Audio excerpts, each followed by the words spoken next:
Hello बच्चों, कैसे हैं आप लोग। मैं हूं विकास, मेडी ट्यूटोरियल से आप सभी का स्वागत करता हूं।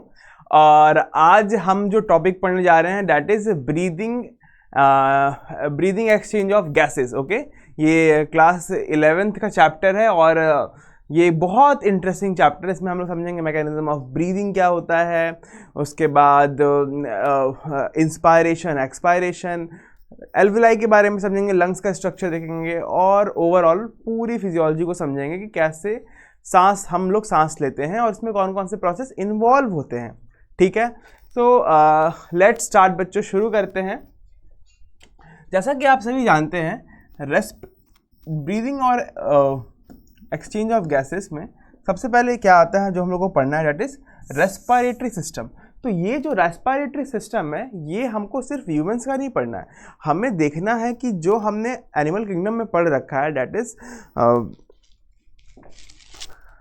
इज पॉरीफेरा से लेके जो कॉर्डेट्स तक है, उनके में कौन कौन से ऑर्गन प्रेजेंट है फॉर देयर रेस्पिरेशन। तो वहाँ से चीज़ों को शुरू करेंगे और लास्ट में मैमल्स पे आएंगे। हम लोग मैमल्स में आते हैं, तो उसमें हम लोग फिर पढ़ाई करना स्टार्ट करेंगे कि कौन सा मैकेनिज्म कहाँ पे इन्वॉल्व है। तो लेट्स स्टार्ट बच्चों, रेस्पिरेटरी सिस्टम।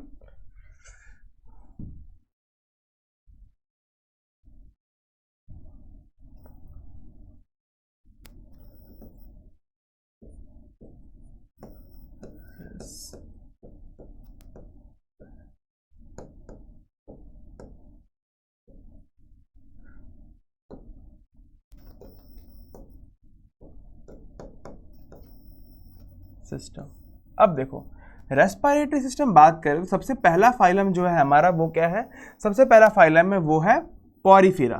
क्या है?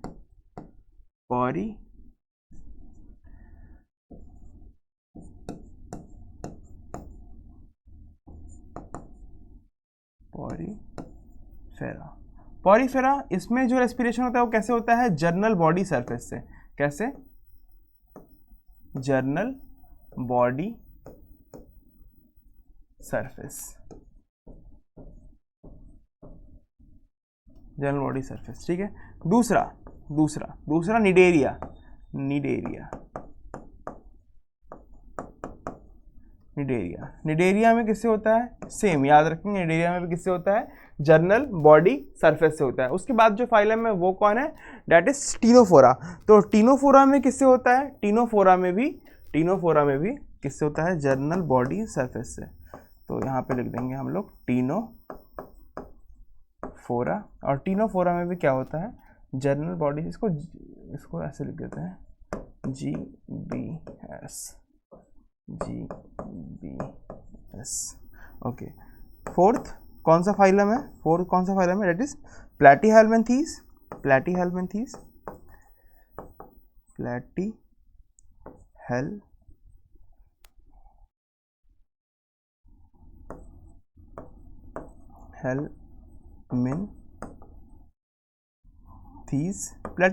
में भी क्या होता है, जर्नल बॉडी सरफेस। ओके, उसके बाद कौन सा फाइलम है, उसके बाद फाइलम है एस्केलमेंथीस।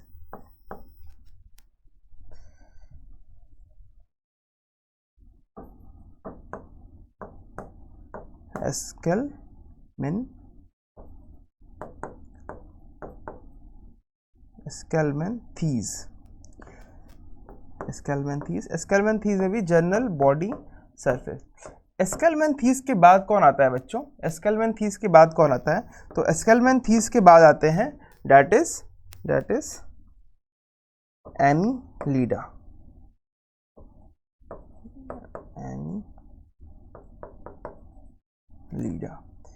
एनीलिडा में किससे होता है, इसमें भी होता है जर्नल बॉडी सरफेस। ठीक है, जर्नल बॉडी सरफेस।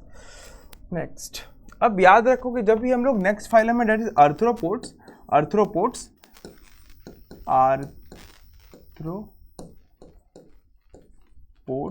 तो आर्थ्रोपोड्स एक बहुत बड़ी फाइलम है। क्या है, बहुत बड़ी फाइलम है। तो इसमें इंसेक्ट्स भी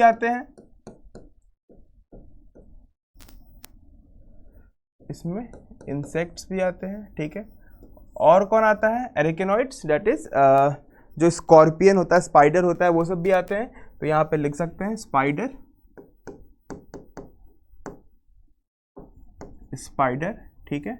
और कौन आता है लिविंग फॉसिल, एक जो है लिमलस, यहाँ पे लिख लेते हैं लिमुलस। लिमुलस लिविंग फॉसिल से क्या समझते हैं आप लोग? लिविंग फॉसिल सिंपली ये कहता है दैट इज जो स्टार्टिंग से प्रेजेंट थे और आज भी प्रेजेंट है, एज सच सेम, कोई चेंजेस नहीं हुए हैं, उसको हम लोग क्या बोल रहे हैं? Living fossil. तो याद रखना जो इंसेक्ट्स है उसके में क्या होता है? ट्रेकियल ट्यूब होता है, ट्रेकियल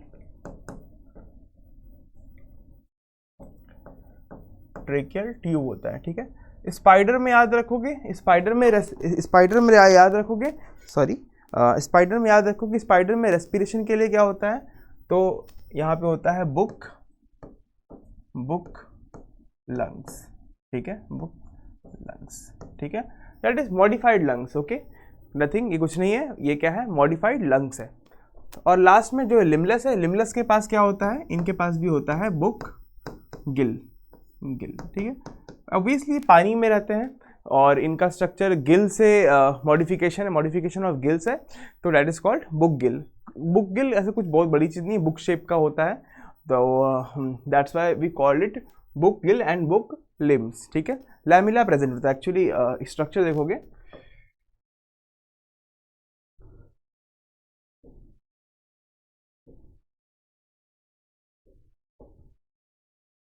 तो इनके बीच में ये ऐसे ऐसे ऐसे ऐसे लैमिला प्रेजेंट होता है, तो we call that is book gill और बुक लंग्स, ओके। जो नेक्स्ट फाइलम है हमारा दैट इज मोलस्का।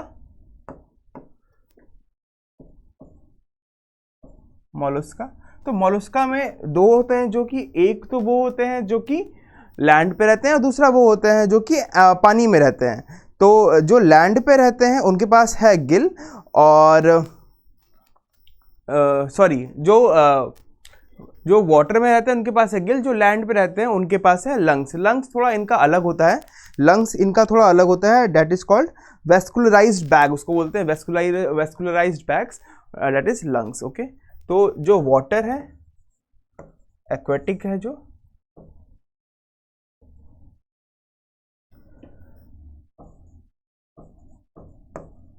एक्वेटिक है उनके पास क्या है? गिल्स, ठीक है। और जो लैंड पे रहते हैं उनके पास क्या है?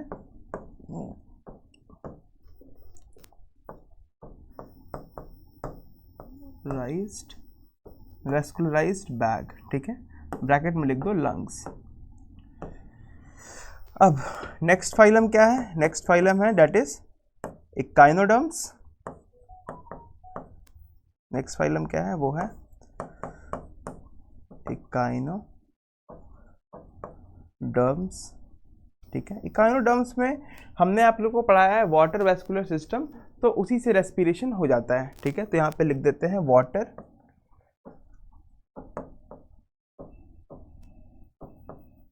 वेस्कुलर सिस्टम, ठीक है, ये एनसीईआरटी की लाइन है, water vascular system. Next phylum that is hemichordates. Mollusca, arthropods, echinoderm, Meta, Annelida. So okay, अच्छा मैंने 6 यहाँ पे लिखा है, इसका मतलब ये 7 होगा। मैं भी कहूँ कुछ छूटा तो नहीं है, हमारा नंबरिंग कैसे गलत हुई है? ये है 7, देन ये है 8, और ये है 9, और ये है 10, ठीक है। तो 10 क्या है? हेमिकॉर्डेट्स। हेमिकॉर्डेट्स मतलब जो कॉर्डेट्स के पहले आए हैं, कुछ फीचर्स हैं इनके जो कॉर्डेट्स से रिसेंबल खाते हैं, but they are not completely developed as a chordates. तो इसका मतलब क्या होगा? ये कॉर्डेट्स से पहले आए होंगे, इनकी फीचर्स जो होंगे कॉर्डेट्स से कम होंगे। तो हेमिकॉर्डेट्स में भी जो होता है, इनके पास भी होता है गिल्स, ठीक है, फॉर द रेस्पायरेशन। इनके पास क्या होता है? गिल्स फॉर रेस्पायरेशन, ठीक है। नेक्स्ट हम लोग को पढ़ना है कॉर्डेट। क्या पढ़ना है? कॉर्डेट्स। तो ध्यान समझोगे जो हम लोग को पढ़ना है, कॉर्डेट्स। तुम लोगों को पता है कि कॉर्डेट्स में क्या क्या आती हैं? कॉर्डेट्स में आते हैं फिशेस, ठीक है, फिश, फिर एम्फीबिया के बाद क्या आता है? That is reptiles, reptiles,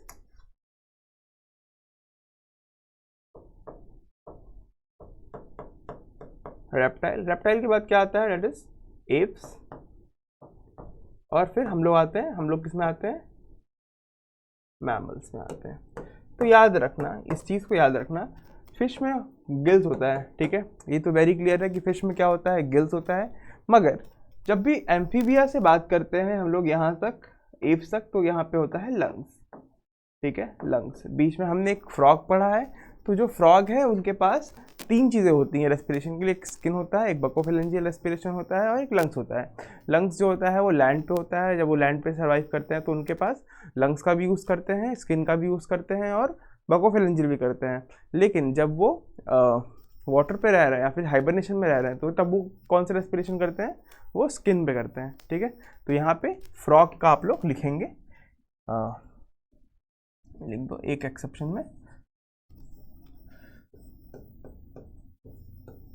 frog में जब वो वाटर में है तो क्या यूज़ कर रहा है, जब वो वाटर में है तो क्या यूज़ कर रहा है, स्किन यूज़ कर रहा है, ठीक है। जब लैंड पे है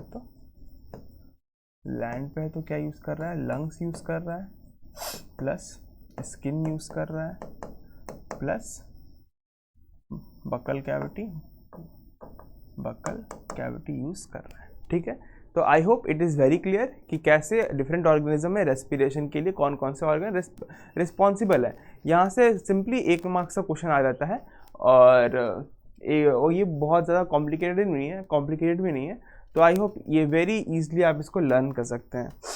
ओके, वी आर मैमल्स, और हमारे पास क्या है, लंग्स। तो how many lungs we have, तो pair of lungs we have. कितने लंग्स हैं हमारे पास, पेयर में लंग्स हैं। तो अगर हम यहाँ पे लंग्स का स्ट्रक्चर बनाएं, कोशिश करें बनाने की, तो it look like this something, okay.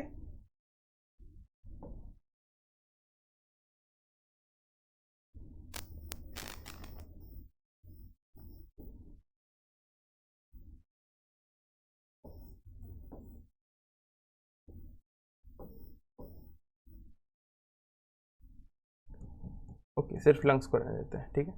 तो ये जो लंग्स है इसकी यूनिट होती है एल्वियोलाई। क्या होती है इसकी यूनिट, एल्वियोलाई। तो हम लोग यहाँ पे लिख सकते हैं unit of lungs, unit of lungs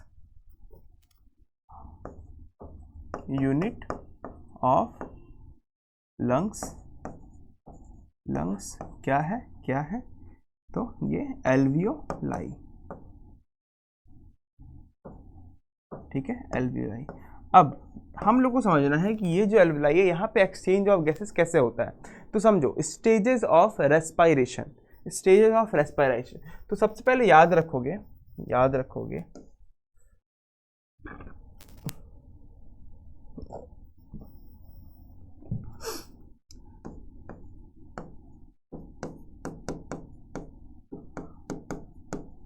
respiration कैसा प्रोसेस है। अगर मैं आपसे पूछता हूँ कि रेस्पिरेशन कैसा प्रोसेस है, फिजिकल प्रोसेस है, केमिकल प्रोसेस है, मैकेनिकल प्रोसेस है, कैसा प्रोसेस है, तो क्या बताओगे, बताओ। रेस्पिरेशन जो है बच्चों, वो एक फिजियोकेमिकल प्रोसेस है। कैसा प्रोसेस है, फिजियोकेमिकल प्रोसेस है। इट इज अ फिजियोकेमिकल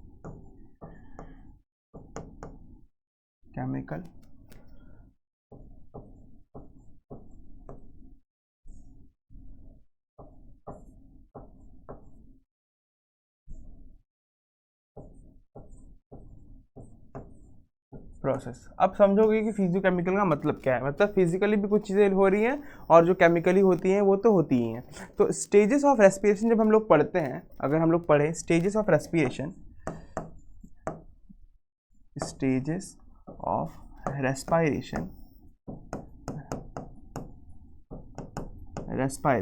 तो इसमें 3 स्टेजेस हैं। पहला इज एक्सटर्नल रेस्पिरेशन,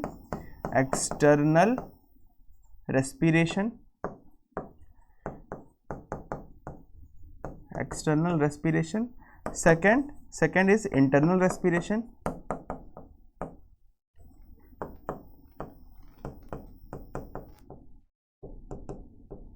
और third is called cellular respiration, third is called cellular respiration.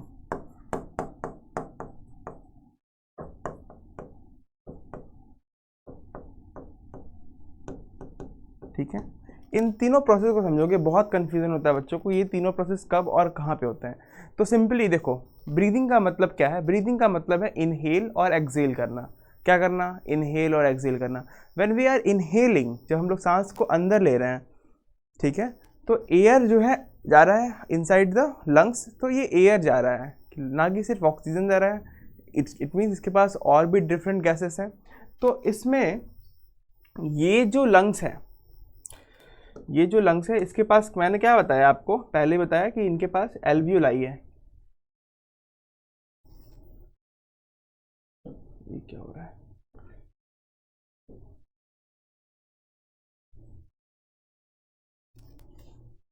देखोगे सर, अगर यहाँ पे एक लंग्स की यूनिट ले रहे हैं, that is called alveoli, that is called alveoli. ठीक है, मैं यहाँ पेज ही ले लेता हूँ।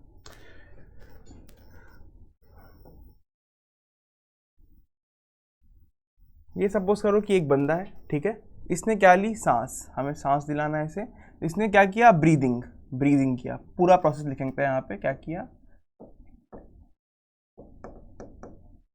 ब्रीदिंग। ब्रीदिंग का सिंपली क्या मतलब बताया? दो चीज़ें लिख दी, एक तो इनहेल करना, इनहेल करना, ठीक है, और दूसरा एक्सहेल करना, एक्सहेल करना। Very good.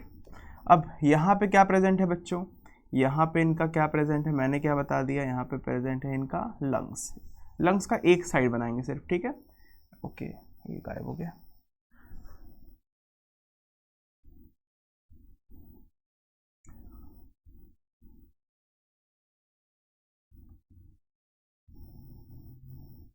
Okay, I hope you understand, this is the lungs. और इस लंग्स में हम लोग को जो एक यूनिट दिखानी है, जो दिखानी है वो क्या दिखानी है? वो हमें एल्वियोलाई दिखानी है। तो let's draw the structure of alveoli. ठीक है, ये एल्वियोलाई, ये थोड़ा अजीब बन गया, एक मिनट रुक जाओ। Okay, it is more better. Okay, ये एल्वियोलाई है। और यहाँ पे जो अच्छा, एक चीज़ बता दो यहाँ पे मेरे को कि इसके अंदर कौन सा टिश्यू प्रेजेंट होगा? क्या बताया था टिश्यू में? टिश्यू में क्या बताया था, कौन सा? तो इसके अंदर simple squamous epithelium tissue present होगा, याद रखना इस चीज़ को। और नीचे क्या बना सकते हैं हम लोग? इसका नीचे बना सकते हैं दैट इज ब्लड वेसल, जो कि ब्लड वेसल हो रही है। तो यहाँ पे क्या है? यहाँ पे ऑक्सीजन ज़्यादा होगा, सिंपल ऑक्सीजन ज़्यादा होगा, और यहाँ पे ऑक्सीजन क्या होगा? कम होगा। कैसे कम होगा? क्योंकि ये बाकी जो सेल्स है उसको ऑक्सीजन दे के आ रही है ना। इसका जो फ्लो है वो अभी यहाँ पे इस तरफ है, ये जा रहा है अभी। ये कहाँ पे जाएगा? ये लंग्स के पास जाएगा, सॉरी ये लंग्स के पास तो है, ये इसके बाद हार्ट में जाएगा, और फिर हार्ट से वो पूरे बॉडी पार्ट को ऑक्सीजन पहुँचाएगा। तो यहाँ पे ऑक्सीजन कम है ऑब्वियसली, और यहाँ पे जब ऑक्सीजन कम है तो यहाँ पे क्या ज़्यादा होगा? यहाँ पे क्या ज़्यादा होगा? यहाँ पे CO2 ज़्यादा होगा, और यहाँ पे ऑक्सीजन ज़्यादा है। तो एल्वियोलाई का काम क्या? ऑक्सीजन को ट्रैप कर लेना, ठीक है, जो कि एयर में प्रेजेंट है। तो ऑक्सीजन को पूरा ट्रैप कर लिया, यहाँ पे CO2 का लेवल क्या हो गया? कम हो गया। तो जो इसका O2 का जो ज़्यादा है, तो O2 इसमें से इसमें गया, ठीक है, O2 इसमें से इसमें गया, तो यहाँ पे ऑक्सीजन का एक्सचेंज हुआ। जब ऑक्सीजन का चेंज हुआ तो यहाँ पे जो CO2 का भी चेंज होगा, CO2 इसमें कम है तो वो वहाँ पे चला जाएगा। तो दैट इज कॉल्ड डिफ्यूजन। यहाँ पे क्या हो रहा है? याद रखोगे, यहाँ पे हो रहा है डिफ्यूजन। क्या हो रहा है? डिफ्यूजन ऑफ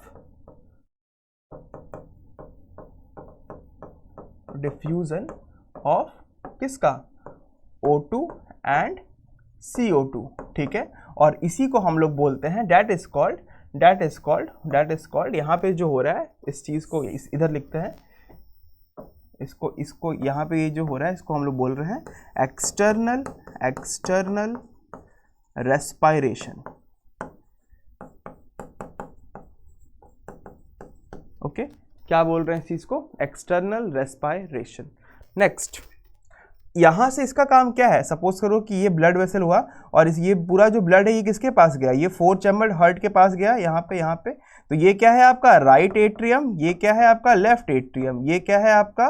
राइट वेंट्रिकल और ये क्या है आपका लेफ्ट वेंट्रिकल। तो आपको पता है कि जब हार्ट में गया है ब्लड तो यहाँ से ये पंप करेगा, पंप किया नीचे वाले चैम्बर से, लेफ्ट वेंट्रिकल से वो पंप हुआ और फिर यहाँ से ये all part of the body. तो जब ये all part of the body गया तो सपोज करो कि यहाँ पे ये किसके पास आया, ये सेलुलर वॉल है, सेल के पास गया। अब जब सेल के पास जाएगा तो सेल को क्या देना है, उसको ऑक्सीजन देना है।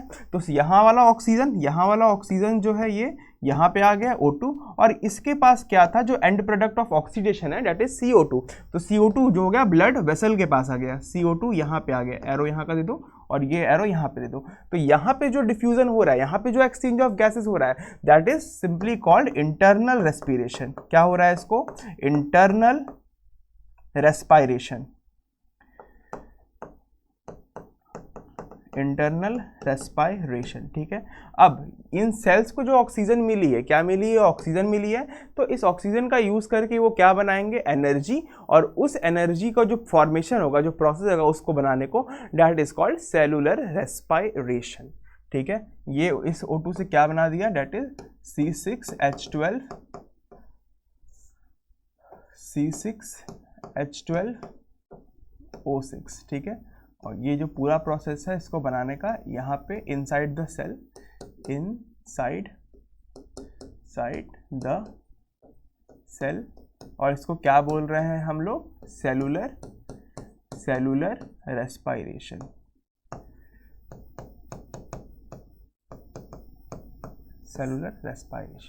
ठीक है। आई होप ये क्लास आप लोगों को आज समझ में आया होगा। तो हमने अभी बस चैप्टर को स्टार्ट किया है, अगली क्लास में और थोड़ा डिटेल में पढ़ेंगे। तो इसके आगे हम लोग जो अगली क्लास होगी उसमें समझेंगे जब हम लोग इनहेल कर रहे हैं और एक्सहेल कर रहे हैं तो कौन कौन से मसल उसमें इन्वॉल्व है और उनका मूवमेंट कैसा होता है, ठीक है। और फिर कुछ वॉल्यूम्स होते हैं जैसे title volume, residual volume, capacities होती है, तो उसको भी समझने की कोशिश करेंगे। आज की क्लास के लिए इतना ही, पढ़ाई करते रहिए। Okay, thank you.